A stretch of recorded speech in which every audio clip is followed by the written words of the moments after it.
Welcome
to the Transend and Succeed show. Today I will be talking with Scott Friedman, a personal trainer, fitness nutrition coach and behaviour change specialist. And he's here to give us his refreshingly honest take on the fitness and nutrition industry and how he is helping people turn their health from a chore to a lifestyle. So welcome to the show, Scott. It's lovely to have you. Thanks for having me. I appreciate it. This is great. Can you share your experience with us? What made you question your purpose in life to embracing a path of empowerment and mentorship in fitness and mindset coaching? So I would say there's two main things, and I preface this as I don't think this will be a usual story potentially that people might hear, or we normally hear in these kind of stuff is like some sort of traumatic experience. Everyone talks about it and they're like, oh wow, that's really traumatic. I don't think mine's like that, so I want to preface the conversation because it's all perceived as different, isn't it? Yeah, one experience can be perceived as harsh by one and not so much so by another. It's all about our experience. Yeah. 100%. And so I think two main things really propelled me. One was that I was always into being kind of like, I want to be in shape. I had a very big fear of getting out of shape when I was younger. I can date it back all the way to like 8th grade, where I was like, I need to be in shape. And I wasn't even lifting weights back then or working out, but it was one of those things where I was a skinny kid and I was known for being this skinny kid. And I liked that label that was kind of in the air for me. And I wanted to make sure I kind of kept that for the long run. So I think that implanted kind of this fitness journey and this healthy lifestyle into me. And then the second thing was at some point, and I can't exactly pinpoint it when it started, but I would say right around sophomore or junior year of high school, I saw the world very differently than other people. I could tell by people around me, or at least no one was talking about it. But I went through, from that point, so I think I was 15 or 16, probably 10 years of kind of going through depression and anxiety. I saw multiple therapists, did a bunch of times. I was on medication for years and years and years. And that journey itself also enhanced my desire to create a better and healthier life along the way. So I think there was two causes of kind of me going into that. So how did your personal battle then with depression and your medication, how did it influence your approach to helping others overcome mental barriers, I suppose, in their fitness journey? Yeah, so I guess just to give you the answer, I kind of have to give the preface, I believe. And so, so when I'm, 15, 16 years old, I have this, I wake up every day and I have no explanation for this, by the way. I still have no idea. You talk to the therapist like, hey, what happened in your childhood? I'm like, nothing. I had a great household. My parents were great. I didn't get along great with my brother and sister, but who does at that age? And there wasn't anything like I could think of that was bad. There was no traumatic experience when I was younger that anyone told me about.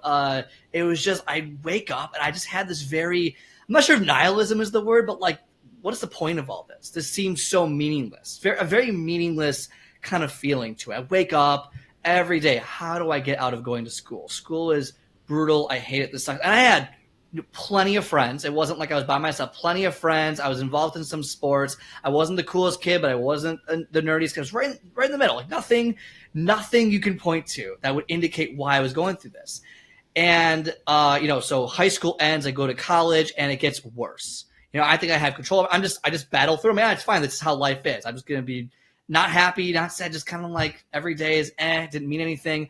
And then my junior year of college, it got bad. It got like worse than normal. I was just like I couldn't get out of bed in the morning. I would skip class.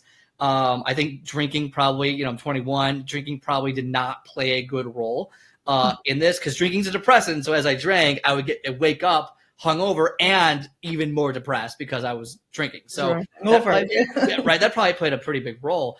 But yeah, I didn't have an explanation. So I finally told my parents, I was like, guys, look, like and they had no idea for like 5 or 6 years. I'm just like, I don't feel good. I feel terrible going through all these different things. I finally tell them, and they're very supportive.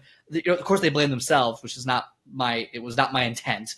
So I finally I finally do my first round of therapy, and I didn't find it very helpful at all. I didn't find their approach helpful, and I was okay, I'm still stuck with this. And so this is kind of that moment. So because I am a kinesiology major in college, which is exercise science, and I was studying nutrition, exercise, fitness, all this different stuff. And I knew I was going to be a personal trainer when I graduated.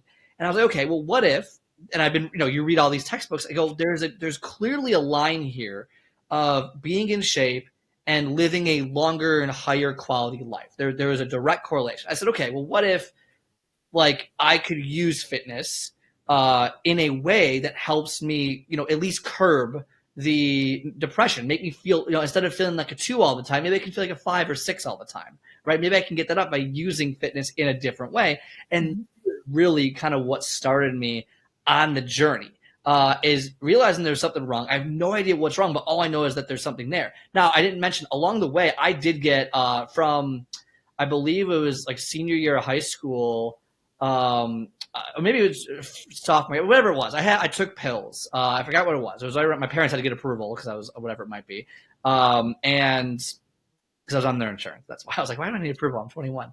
I was on their insurance, and I took like the highest dose you can take of like Searchlight. I think it was like 200 milligrams, which is like the highest you can get, and that would just like barely like alleviate the edge. I take it. And then there's I can get to a whole story about why I stopped taking it actually a couple of years later. But I took that for probably 5 years or so. And so to circle back there, starting to my fitness career, I wanted to start learning how I could use fitness to help enhance the quality of my life, which currently was being taken over by this thought and feeling of just feeling terrible all the time. And that's kind of how I got into it. And that's kind of how my journey kind of started with it.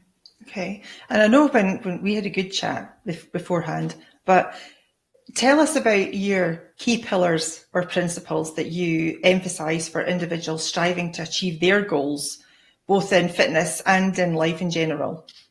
I love that question, because I think this is what kind of separates me a little bit from the rest of the industry. Is along the way, when I was a personal trainer, I would train people, hustle and grind. Let's work out. Let's do it. And what I found was 50% would do it no problem. I give them the workout, they go do it. The other 50% with the same exact plan, or this, or with a very identical looking, like just this is a very good plan for you, just wouldn't do it. They could not succeed. And so I'm thinking, okay, like I am working my butt off here. Like, why aren't these people seeing success when there's really no reason that they shouldn't see success? And after studying and going through courses and just kind of, watching YouTube videos and watching videos like this, like trying to figure out people's stories and what they're saying, I realized that fitness is more than just working out. Fitness was a mindset. Fitness was a lifestyle, and I needed to learn how to tap into this lifestyle in order to help the other 50%, because 50% of people are just going to do it, right? Like Michael Jordan, Kobe Bryant, LeBron James, they're all just going to do it. Tom Brady, they're all just going to work hard. But how do you get the athlete who just like isn't as good as them to just keep, to work hard as well, to keep doing it through other means? Because the best of the best are just going to do it. How do we get the rest of us to get to that level? And that's where I came up with my 3 main pillars that I try and teach people. So I shifted away from the hard-nosed, hustle and grind, lift weights, don't complain, willpower works, just go do it, don't be a baby, to hold on a second, there's something else here, and we need to actually develop ourselves from a mindset perspective. So mindset's my number one key that I teach people, is how to kind of start to control their mindset. The next one is motion, and the third one is momentum. So those would be the three key pillars that I usually teach people, because that was the missing piece that I found along the way, is that like, okay, people are missing this, and I use it in my own life. So I am a tried and true method of using this exact process, going through my anxiety, going through my depression, and figuring out ways that I can learn to enhance my own life. And that's kind of where it came from. So then how is your thinking and your approach to your training, how's that changed over time, and how does that impact your clients? I would say the biggest thing is that, and no, through no fault of any trainer out there and nothing like that, but most of us are taught how to design fitness programs. We are taught, here's how many sets, here's how many reps, here's the rest, here's this, here's the stimulation, here's how you create a program. And then trainers take that knowledge and they basically tell people what to do with that knowledge. Great, good system for those of you who are going to listen. For the people who won't listen right away, you can either say, A, you can spend all this money and not listen, and then you're still where you are, and then you hate trainers, and you're never going to get in shape, and it's a lower quality of life. Or from your perspective, it could be a lower quality of life. Or I could add in, okay, this programming is here, but maybe I take a little bit less of the, here's exactly how you should work out, and spend more time on what is stopping you from implementing this plan. And that's, I think, a huge, it sounds so simple, but like the reality is people aren't really trained on that. And I took the extra effort to kind of go through and work on it and all those different things. But how do you add the mindset work to it? And that's what I changed about my coaching. So instead of like, just wake up at 5 a.m. Oh, wake up. Okay, well, your kid's up. Wake up earlier. Do this. Now, those are still essential components. But what I was missing was the touch, the nuance to everyone's individual situation. Because if someone simply will not listen because there is an obstacle in their way that's unseen, that's not tangible, then you can give them as much information as you want. You can give them as much education as you want. But if there is a mountain in front between you and them that you can't see, you're just throwing things at it, and they're not seeing it. They're not listening. They're not hearing you. And so taking that approach to climb over the mountain or move the mountain out of the way is that added thing that I've done to my coaching program with my clients, to add, okay, how do we get past this? What's stopping you? What stopped you in the past? What do you think? What are your goals? And we really do a deep dive into what they're thinking so that I can implement a better program for them. Yeah, it's still getting to the root cause, isn't it? It's Exactly. not like slapping a Band-Aid on it. It's, getting to the root cause and sorting that, and then the blockage will disappear, right? Exactly, 100%. I mean, it's, I give someone a workout program. Okay, we'll meet in a week. Here's your plan. Here's your nutrition. And then a week later, all right, so how'd you do? Oh, yeah, it was a rough week. I had this meeting that ran long, and it cut into my gym time. And then my kids and this. And well, and I'm not not saying there aren't going to be situations that arise, but over the course of weeks, and you're spending money to do all this, it's like, guys, we need to make sure that we're doing it. So how do you break past that? So it's, okay, how do I get to the root cause? So you're telling me you don't have enough time. Let's break that down. You're telling me that, X, Y, Z, and eventually you get down to, usually there's a couple different core reasons. I would say, I want to give a percentage, but I would say the vast majority of reasons that people tend not to do something is the fear. And I want to correct, this is my first time correcting myself ever. I used to say it was the fear of judgment. And I've now evolved that thought to, it is the fear of public judgment. It is the fear of judgment and other people know. So it's like the fear of failure because you're being judged for failing, but then other people know. Because I don't think we mind failing in silence, failing in if no one sees me fail, then no big deal, whatever. But if everyone sees me fail, then it's a huge embarrassment, right? So for example, just a good fitness, if you're doing, pull-ups in your garage and no one's watching and you fall, you fell, you're hurt, it's like, oh my gosh. But if you do that at the gym and everyone sees you and everyone's staring at you, there is a visceral, like even for me, like it's a different reaction. So I think number one was one of the biggest things people did not like with their fitness nutrition was the fear of failing publicly. Whether that's working out, whether that's being embarrassed, whether that might be, that was one of the root causes we get into. And then we identify, okay, how can we get over this cause? How can we get past this? What are steps we can take? There's a couple other the fear of failure is another one. Just generally, people don't like to fail. That's another one that we usually get. Yeah. But those would be some of the reasons. Those would be some of the reasons that we point to when we try and get to the root cause. So, if you had a client in front of you that was, afraid of being judged, like you just mentioned, how would you help them get through that? Well, I think a couple different things. I think, being judged is, number one, it's a reality of life. Let's just be honest. We're all being judged all the time, and we're judging other people. And if you're not, you're better than everyone else. Okay. Like I don't know. You're being judged. So I think there's two things about that. One is, why does that bug you so much? First thing, breaking down why. And again, I am not a psychologist. I'm not I don't have a medical degree. I just talk it out. We just talk it out, because the more you can talk something out, the more things come to the surface of like what's actually going on versus this random, ambiguous, dark thing. If we can break down what it is and see what it is, we realize how small it is in our life, and then we can more easily let it go. Not saying it's guaranteed, but we can more easily let it go. So breaking it down. So you're saying, okay, you have this fear of judgment. Why? Like what happens in your body? Why do you think this way? What happened? Is there a situation? And you ask questions about their experiences.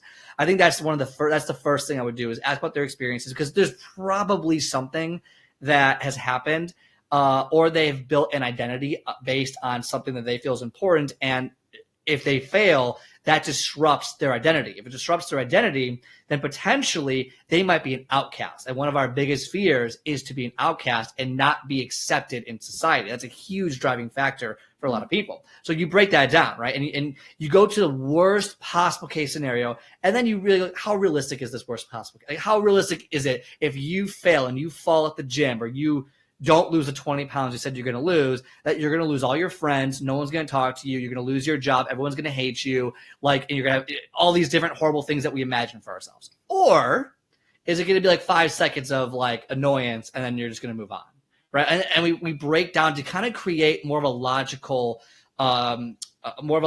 standpoint from it, because when you're emotional, nothing's going to stop you. You are emotional, and it, there's nothing you can do. But if you can break it down to its smallest parts, people tend to go, oh, yeah, like that doesn't make any sense. Like, you're right. I could, maybe I can do this. Maybe I could, maybe I can't. And then you start to think, you start to change that narrative. So that's the first thing.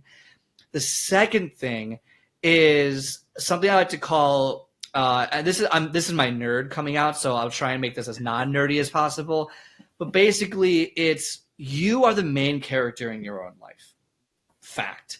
Do not let side characters dictate what the main character does.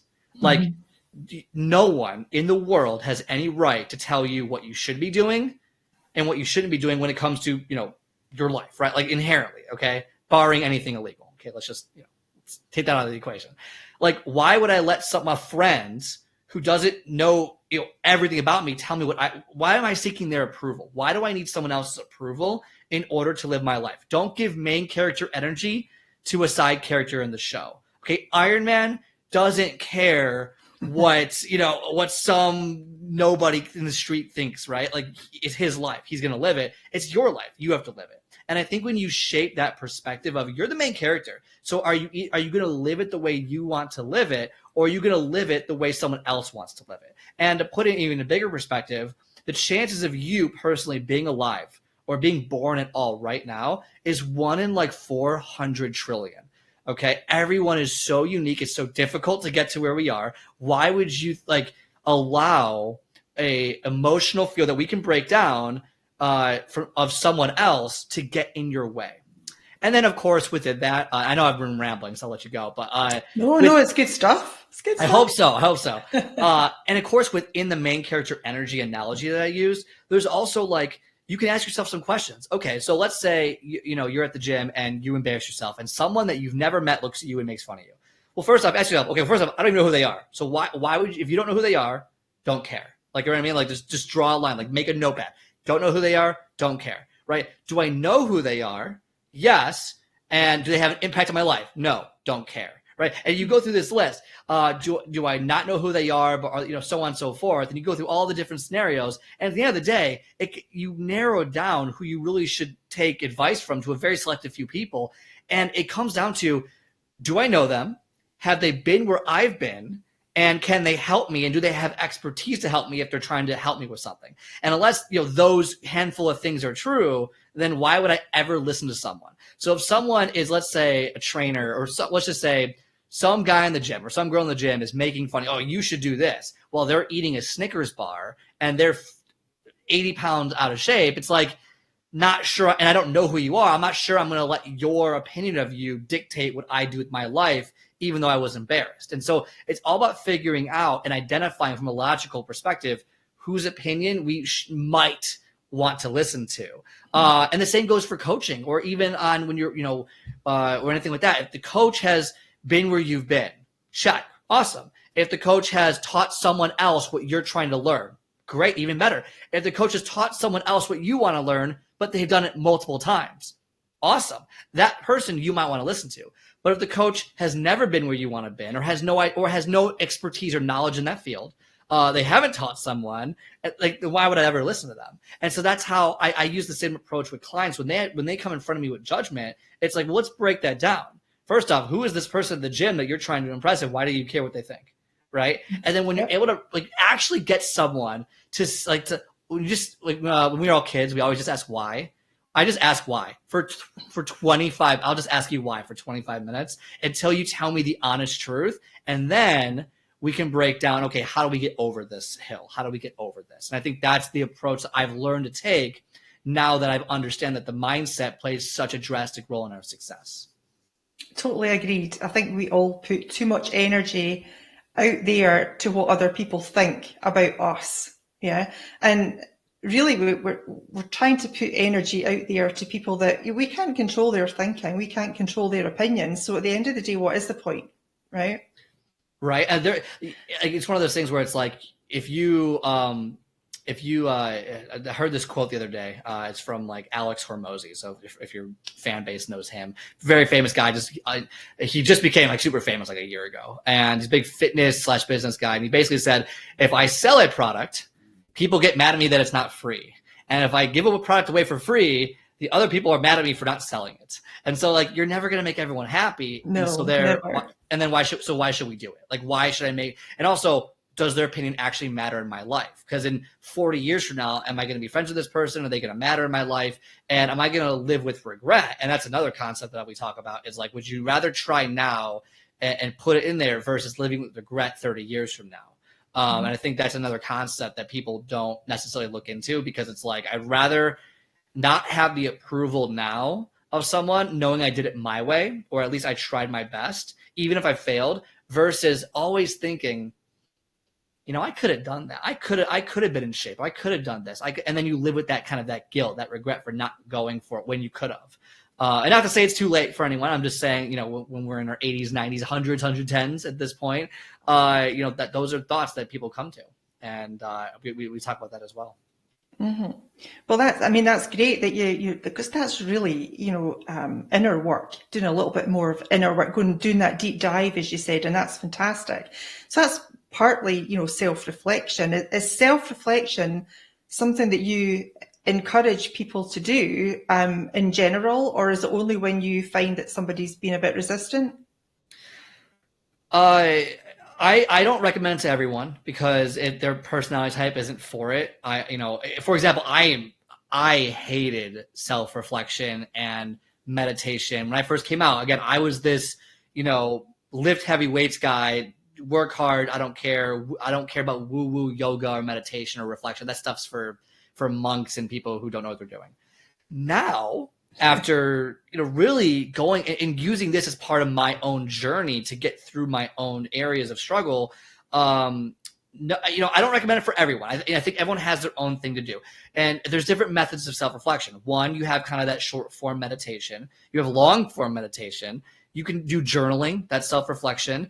So there's a couple of different ways you can do it. If I don't think it's necessary, or and they really, really push back, then I won't push it. But I do recommend it, generally speaking. for most people. Because if nothing else, self-reflection calms the mind. And it really gets you to take perspective of your day, of yourself, and the things you've done. And that's very valuable. So again, I recommend it generally to most people, but I won't necessarily push it on people if it's something that they're really against. So know your audience is another key to that. So, because not everyone does self-reflection. It's not something that's you don't have to do it, but I personally think it's very valuable. Uh-huh. Can you share an example of a client transformation based on these 3 pillars that you utilize? Yeah. So I had a client probably about a year ago at this point. I'm trying to think when we ended our sessions together. And it's unfortunate because, my whole goal is not to see them again. Like, I want you to be self-sufficient. I don't want to keep seeing you. And that's part of my beef with the fitness industry is they just keep having you come back. I'm like, I literally don't want to see you again once I work with you.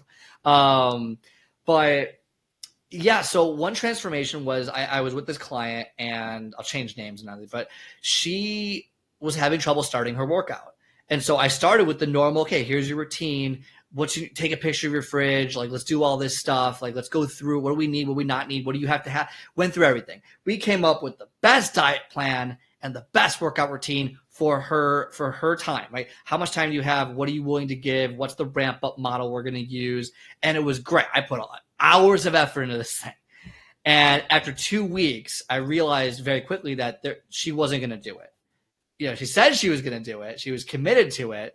And that's a whole motivation thing we can talk about later. But I talked to her, I said, look, you're paying the money, right? I need you to have results. Like, I want you to succeed. I'm not doing this. I only take on a couple clients at a time for the sake of I need to spend a lot of time with them and make sure like I give them my full attention.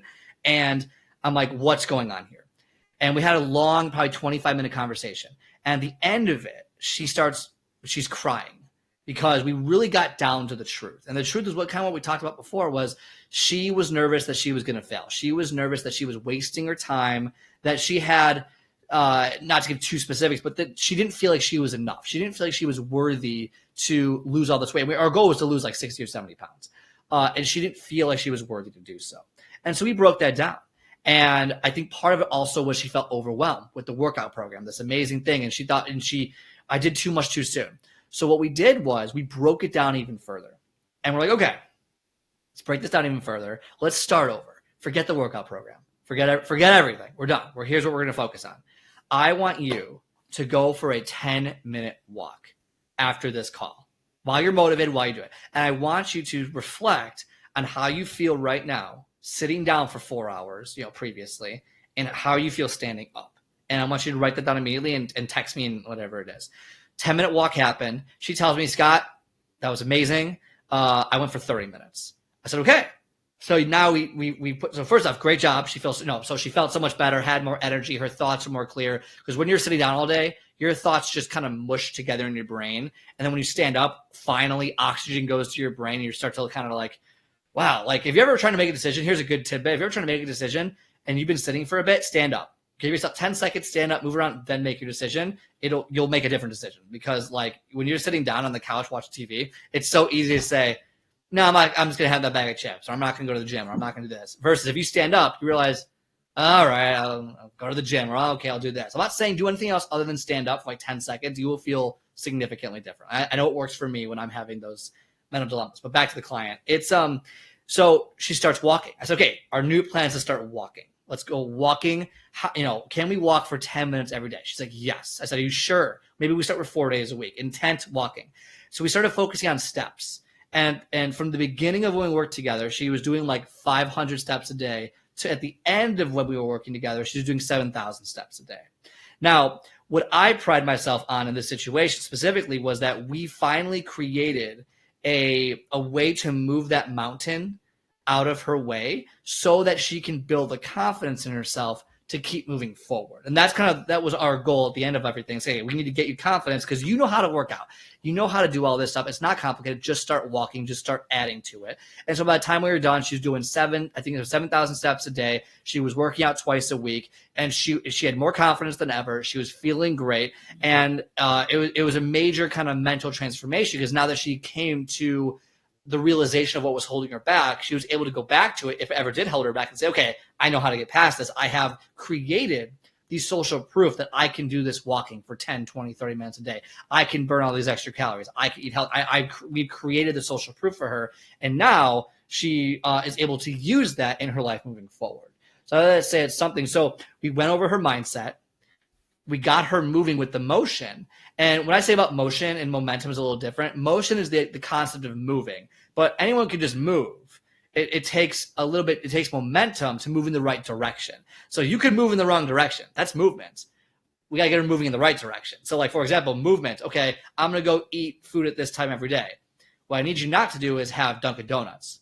What I need you to do is have like lean protein or whatever it is that you're eating. Like there's a way to move in the proper direction. So mindset, how do we get past this mental barrier? Motion, let's get you moving. What are the smallest action steps we can take to get you moving? And then momentum. Let's build upon our wins. Let's walk for one day for 10 minutes. Great. Put a star on the board. Let's do second day. Let's do the third day. Let's get as many stars on that board as we can. And then you can look back after a month. Wow, of the 30 days, I walked for 26 of them. That's social proof. That's momentum. That's like a snowball going down a mountain, and it just picks up steam because you're starting to give yourself proof that you can do it. Yeah, that's a great idea. Now's a good time. We'll just take a quick break, okay? And we will be right back.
Hi there, I'm Dan Hafner. I'm the host of the show Tech Bites with Dan Hafner. Join me live every Wednesday at 7 p.m. Eastern, 4 p.m. Pacific on the Achieve TV network for the latest technology and business news and advice. Join me right here on E360 TV.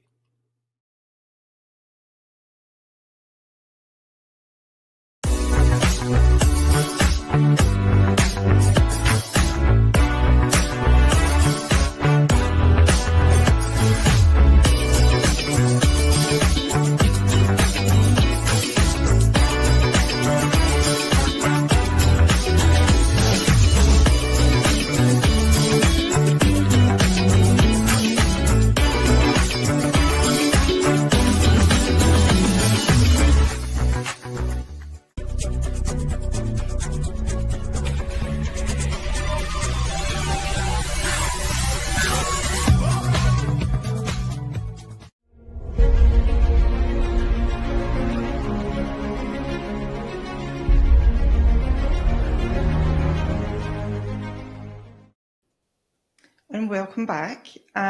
We are with Scott Friedman today. We are talking mindset and fitness. And just before the break, you were talking about your client who was wanting to lose some weight. So can you give us some tips on how we can get off this hamster wheel of weight loss? Yeah, I hope so. Because everyone, the specific reason for wanting to lose weight is a little different to everyone. So not all advice works for everyone, but a couple of different pieces of advice is, number one is, really be specific with your goal. I think that is something that people don't quite think is that important. For example, New Year's resolutioners, of health related goals, 75% give up in like 2 weeks. And another, I think it's up to 85 or 90% give up in the first month. And by 6 months, only 5% are even still doing it. And part of the reason, not all of it, but part of the reason, according to Forbes a couple of years ago, they came out with a study and basically said that the vast majority of people fail because they're not specific enough with their goal. I want more energy. I want less pain. I want to lose weight. I want X, Y, Z. Not specific enough. So when I say be specific, use like a SMART goal layout, specific, measurable, attainable, relevant, timely, things like that. Mm-hmm. So if you say you want to lose weight, like identify, okay, I want to lose how much weight do you want to lose? By when? Is that a realistic timetable? So if you say you want to lose 20 pounds in 1 month, I'd argue that that's not a realistic way to do it. But so understanding kind of that dynamic, that's step number one, is really identify what you want and be very specific with it. I think that is a crucial component to any goal, specifically losing weight, is be specific. Number two, and this one I don't actually share very often, so this is a special piece, is understand what it takes to actually achieve the goal. So what does this mean? It means that when you say you want to lose weight, and let's say your goal is, okay, I'm going to lose 1 pound every week for 20 weeks. I'm going to lose 20 pounds, right? That's a very realistic, reasonable, that works in all nutrition metrics. Sure. But what you don't have in that goal is the proper perspective of what's actually going to happen. Because what's actually going to happen is rarely ever like this, where it's a straight line down. It's usually like a, but it's trending downwards. And so what happens is, let's say the first 5 weeks, it's easy. You've actually lost like 7 pounds. This is going great. And then week 8, 9, and 10, you haven't lost any weight. Week 11, you gained a pound. Then week 12, you lost a pound. And now you're like, what's going on? This is ridiculous. I don't want to do this anymore. And people get to, and that's a big reason why people quit, because they get annoyed, they're frustrated. This doesn't work. Whatever it is, I'm not good enough. Whatever the excuse is. You get discouraged as well, because they're focused on getting the weight off and it doesn't come off. Yeah. Yeah, and so it's like, what's going on? And you don't have an answer. You feel hopeless. You feel discouraged, so you quit. And that's only because, well, there's two reasons, but the one right here is your perspective of how to achieve the goal was not set properly in the first place. If you are going on a hike, or you're going on a walk, let's say, and there's like a big hill that you have to climb over, you're not going to wear heels. Okay. But most people in this situation are wearing heels. They go on the walk and they go, oh my gosh, there's this mountain in the way of my walk and I'm in heels. How am I supposed to get up here? And you can't, because you're not equipped mentally for the situation. So if you go into a situation with the goal, understand there's going to be setbacks. Now, you might not know what the setbacks are, but at minimum, tell yourself, okay, this is not going to be a straight line down. There's going to be at least 2 or 3 setbacks along the way, and I'm going to be prepared for them a lot. Now, as you gain more knowledge, if you have someone to help you, they can identify specifically, well, here's one setback that's going to happen. You're going to gain some weight at some point. At some point in your weight loss journey, you're probably going to gain weight. We don't know when. We know we don't know how much, but we know it's going to happen. And so identifying those pitfalls, if you can, and if you don't, that's obviously educating and figuring yourself out and gaining the knowledge base. But that's number 2, is really identify pitfalls ahead of time so that you don't wear heels on a hike when there's a mountain, right? That's the best example I can give, because no one would do that. That's number 2. And then a third one and there's hundreds of tips you can really give, is really just consistency. It truly is. Fitness is one of the few things in life that is pretty well mapped out. If you do X, you are going to get Y. If there's a direct correlation to doing certain things. Now, of course, it's taken to the extremes, and there's gurus, and there's this, and there's this, but keep it simple. If you're just consistent with what you do, you show up every day as a part of the plan, you are going to see results. It might be slower than you thought. It might be more annoying than you thought, but it's going to happen if you just keep at it over the course of the long run, assuming you're doing it in a way that you should be doing it. So consistency is another tip. Just stay consistent. It's going to take longer. Don't think about necessarily the result per se. Think about, hey, this is a process. What is so why do I want to lose 40 pounds? Seriously, if your goal is to lose 40 pounds, why do you want to lose 40 pounds? Well, because I want to look better in a bikini. I want to look better in a bathing suit. Okay, what else? I want to live longer. What does that mean? Well, my mom had, chronic disease with hypertension. My dad had this. My uncle. Okay, I don't want any of those. I want any of these chronic diseases. I have a family history of this. I want to be able to play with my kids. You get all these lists of reasons, which I also think is another point you can do. Write down every list that you all the reasons. Mm-hmm. Reasons why, because that creates a visceral reaction. And that gets you, we haven't talked about this, but that keeps you going in the long run. But then when you break down those reasons why, you're able to be more consistent over the course of the long run because you're doing it not for a specific goal, right? I'm not losing weight to just lose weight. I'm losing weight so I can play with my kid and beat them at every sport, or play with my grandkid when my kids have kids. I want to be able to babysit when they go out of town. I want to be that grandfather, their grandmother, whatever it is.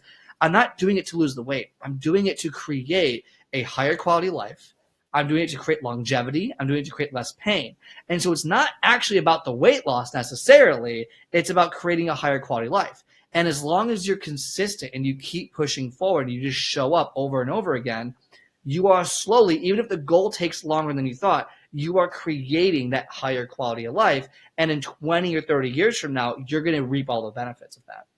Mm-hmm. And the whole weight loss thing, it's like a marathon instead of a sprint, isn't it? You've got to take it in small steps. It's not something you're going to get there so fast, or at least as fast as we want to, because we all think we could lose 20 pounds in a month would be absolutely fantastic. Right. And it might be possible to get it off that quickly, but it's not going to be possible to keep it off. Well, and that leads me to the second, I guess, another point people might want to talk about is, okay, so the hamster wheel of yo-yo dieting, which is what it's called, is where you see a shiny thing and go, oh, my friend did this diet, it was so great.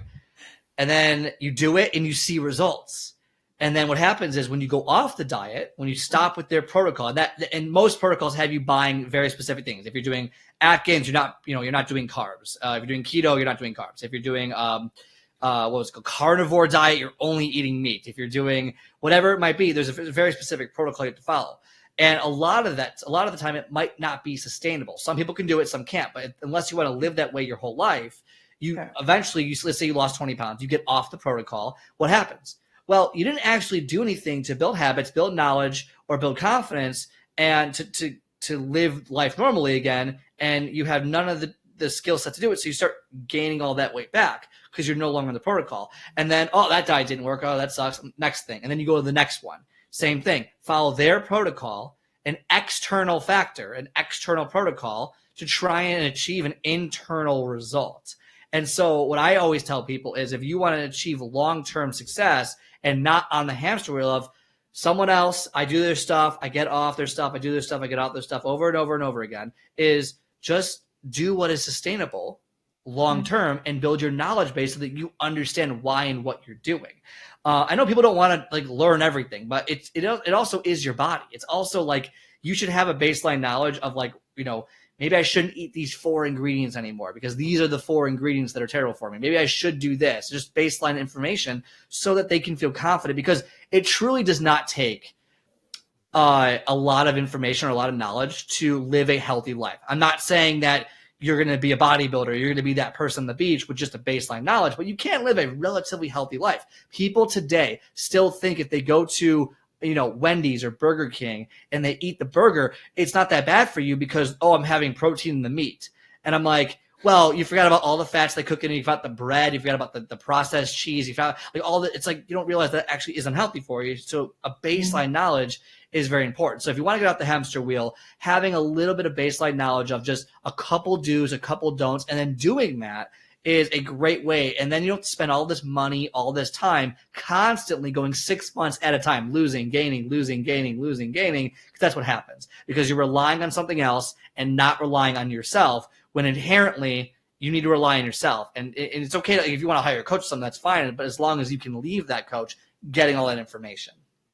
Yes, it's like, it's a lifestyle change and not a diet. And, don't beat yourself up if you gain a pound or two, because that does happen all the time. So just to be nice to yourself, because we make ourselves fall off the wagon, so to speak, because we're not kind to ourselves, even though we don't even look at the fact that, we've lost 15 pounds.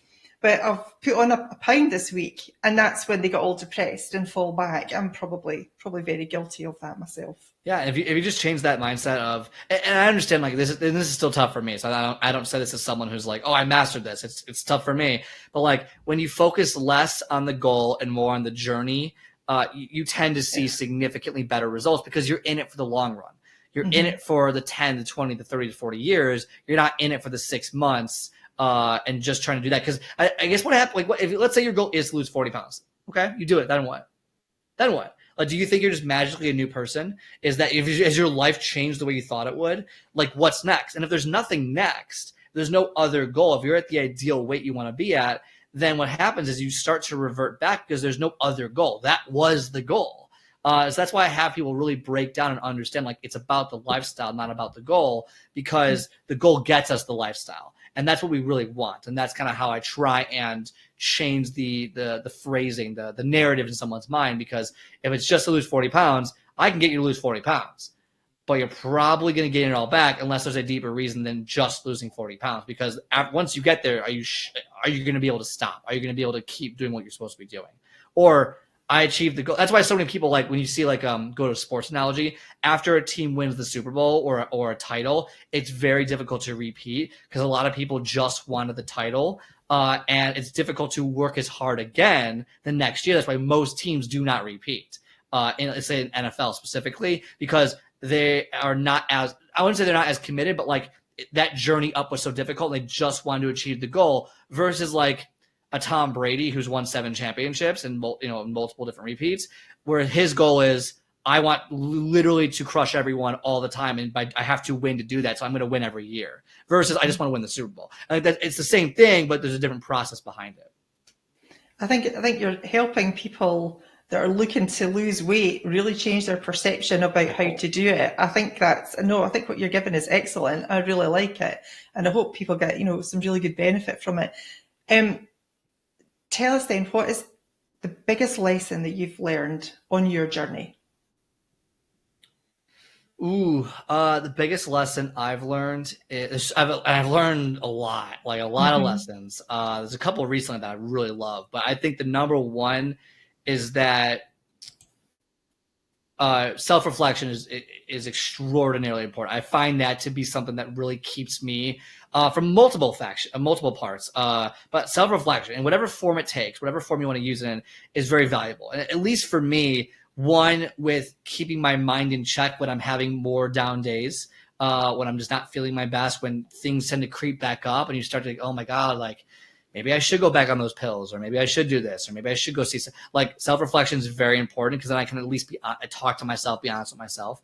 And then when it comes to just achieving goals and things like that, I find the self-reflection and the meditation aspect of that to be very calming, and I'm able to kind of piece things together and identify, okay, what went wrong, what went well, how do I improve, what am I looking for, how do I quote unquote manifest what I'm trying to do, and I think through, what do I actually want? Like, why am I so angry right now? And I'm able to kind of just take that 10 minutes or 20 minutes and dial it back, and then really, like, hopefully have a conversation. If I'm, sometimes it doesn't work out that way, but hopefully I can kind of like really dial it in and see what's going on. So I think that is one of the biggest lessons I've learned, is that meditation and self-reflection is not this woo-woo thing. It's actually, there's a lot of science behind it that, I've read a bunch of studies, and it's like, wow, like, this actually works. And I do think people would be a lot less stressed and a lot more honest with themselves if they do it. Mm-hmm. What role does accountability play then in maintaining the consistency? Do you utilize that in your programs? Well, I think accountability, so there's 2 ways to do accountability in my mind, at the top of my mind. One is external accountability. So like, you hire a coach. Like, if you're someone who has tried and failed multiple times, or once, or never, doesn't matter, but you tried and failed, and you're like, okay, I can't do this by myself. You have 2 options. One, you need to hire a coach. The coach costs more money, but it saves you time. All right. So, that's the monetary time analysis you have to make for yourself. Is it worth the money if it saves me all this time? And you hire a coach, because the coach becomes the accountability partner. So if you're trying to lose weight and you cannot stick to a plan that you found online, your friend told you, and you just can't do it because you're not that person, then option A is external accountability. Get a coach that's going to push you to keep you accountable. That's option A. That's that's money versus time. Option B is time versus money. Is I'm going to learn it myself. I'm really going to take a deep dive, and I'm going to learn it myself, and I'm going to figure it out. And I'm going to study. I'm going to spend an hour a day or 2 hours, whatever it is, learning what I have to learn from YouTube videos, from this, and I'm going to learn it, and I'm going to keep myself accountable, because once I have that knowledge and confidence base, I'm going to do that. So those are really, you have basically time versus the money accountability. All right. And obviously I recommend both depending on the person. It just kind of depends on where they're at. If you can't do it if you can't do the time thing, you don't have the time, you got kids, you got all this stuff, you don't want to do it. You're like, I'd rather pay someone to help me, go with the coach option. But if you're like, I don't have money, I can't afford that, gotta go the timeout. There's only two options that I can see right now. But regardless, the one key factor for both of those is part of accountability is getting emotionally attached to what you want to do. So this is actually my second principle that I teach. The first one's goal setting. The second one is why. And we talked about this earlier, writing down a list of all of your reasons why.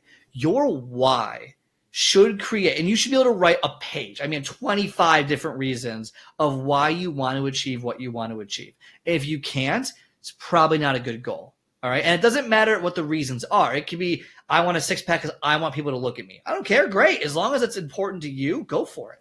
But you need to have a lot of reasons why, and maybe pick out your top 4 or 5 and make those visible every single day. Put on your fridge, put on your mirror, put on your desk, I like to put a note card in my pocket that just has my goal on it or my reasons why. And then when I feel it, I read to myself, oh, that's what it says on there. And I constantly remind myself. Because number one, your reasons why create a visceral reaction of internal support. Oh, I remember what I'm doing. I'm emotional about these reasons. That's why I woke up, an hour earlier today in the snow to warm up my car before my kids get up so I can go 40 minutes on the elliptical and work. Like, no one wants to do that. I don't want to do that. I'm in Chicago and it's freezing cold and I hate it. And it's only going to get worse. And I have zero motivation to go, but my reasons why keep me going. So your reasons why are an internal support system that creates a reaction that helps you keep accountability if you constantly remind yourself, because we tend to forget throughout the day when you're annoyed and when you're stressed. We don't think about our goals. We think about, oh my gosh, I'm so annoyed and stressed. That's why a note card in your pocket, something in your wallet or purse, something that's visible that you read every day are great ways to keep you accountable. So you have the two ways to stay accountable internally, externally, but with both of those, you're going to want a connection point of your reasons why, so that you realize, man, why am I working with this coach? He's so annoying. This is so stupid. What's your reason why? Right? And you just read it off every day. Every morning, wake up, read off 5 reasons why. Before you go to bed, 3 times a day, read off 5 reasons why. Every day, just go through a list and just do it for 2 seconds. It's not, I'm not asking a lot. I think that's a very important thing for accountability, because the reality is life gets in the way. Stressors happens. Events happen that you can't control. Terrible things happen in the world that we can't control that we have reactions to. So you need constant reminders of what you have to do, because I know for me, after a long day of work, personally, I have zero desire to go work out. I will make up every excuse I possibly can. Oh, well, I walked around today at work. Work is so stressful. I was good the rest of the week. I'm fine. I ate healthy.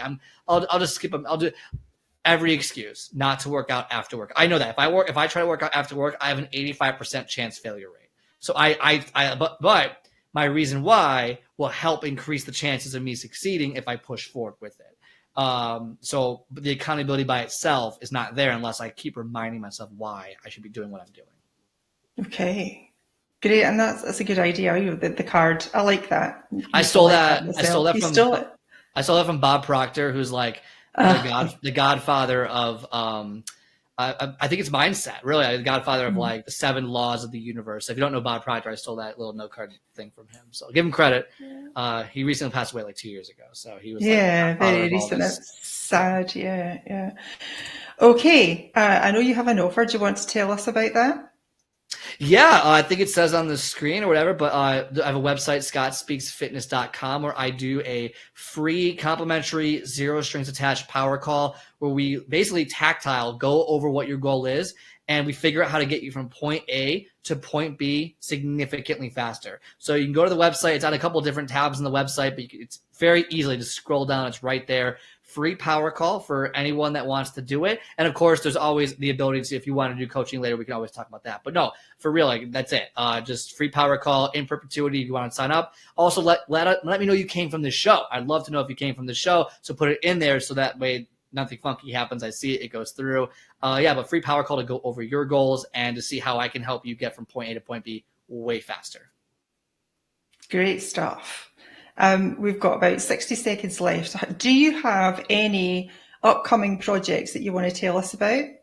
Yeah, the biggest one is the podcast. I started a new podcast 1.5 years ago, and it's starting to kind of pick up steam. The Power of Progress, which is on Apple Podcast and Spotify.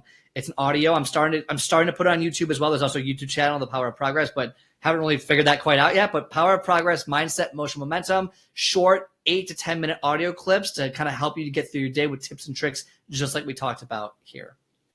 Great stuff. Thank you, Scott. That fabulous conversation.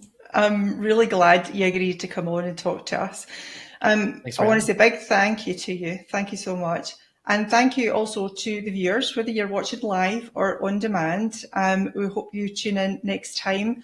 And until then, thank you very much, Scott. Take care, and we'll see you again. Thank you so much for having me. Bye now.